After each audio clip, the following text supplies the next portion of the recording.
نحمده ونصلي علی رسولہ الکریم اما بعد السلام علیکم ورحمۃ اللہ وبرکاتہ۔ آج ہم سنت موقدہ کی فضیلت کے بارے میں بات کریں گے۔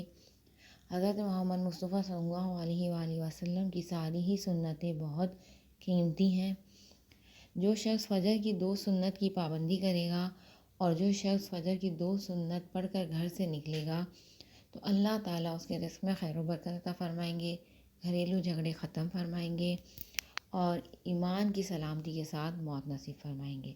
جو شخص ظہر کی 4 سنت یعنی جو فرائض سے پہلے 4 فرض سے پہلے 4 سنت ادا کرے گا تو اس کا ثواب تہجد کی نماز کے برابر لکھا جائے گا، اور جو شخص عصر کی نماز سے یعنی جو 4 فرض ہیں اس سے پہلے 4 سنت ادا کرے گا تو اس شخص کے لیے آپ صلی اللہ علیہ وآلہ وسلم نے دعا فرمائی کہ اللہ تعالیٰ اس شخص کے اوپر رحم فرمائے جو عصر کی ان 4 سنت کی پابندی کرے۔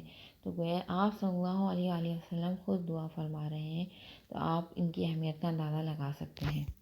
اللہ تعالیٰ مجھے اور آپ کو اس پر عمل کرنے کی توفیق عطا فرمائے، اور اس بات کو آپ صدقہ جاریہ سمجھ کے آگے شیئر ضرور کریں، اور ویڈیو اگر پسند آئے تو اسے لائک کریں اور چینل کو سبسکرائب کریں۔ جزاک اللہ خیرہ۔